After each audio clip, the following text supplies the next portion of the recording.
Hello, I'm Jasper for Parisi Coffee, and today we're going to show you how to make fabulous coffee using a press. It's really very simple.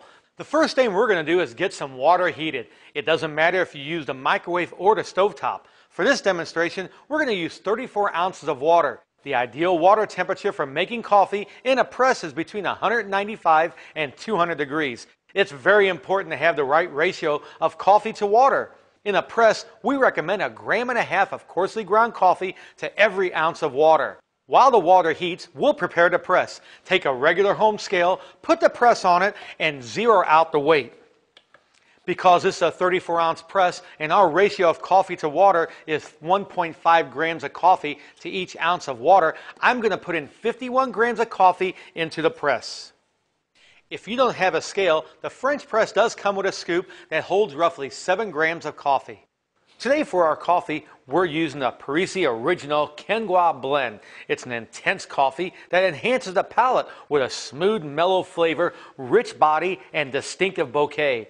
So how do you know just how coarse the coffee needs to be? One simple way is to go to your nearest grocery store, buy a small amount of coffee beans, maybe 1/4 pound, and grind it in the store's coffee grinder, just like this one. Grind it on the coarse setting and use this as your control sample so you know what the coffee should look like when you grind it at home. You want to make sure there's no coffee in the store's grinder before you prepare your sample. Once the water comes to a boil, give it a quick stir, and if you have a kitchen thermometer, check the temperature. Now all you do is pour your heated water into the press and let it steep for 4 minutes.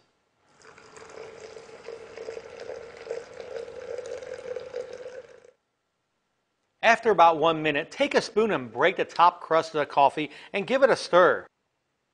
Put the lid on to hold the heat in. Now we wait. 4 minutes is just the right amount of time needed to extract the best flavors from the coffee bean. Now all you do is push down the press and you're ready to serve. Here's a serving tip. If you make a full press of coffee, take the extra coffee that's still in the press and put it in either another press or a thermal container.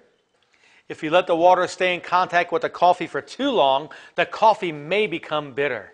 If you want to make really high quality coffee for a large dinner party, make as many presses as you need and pour them into a thermal pot to keep your coffee hot.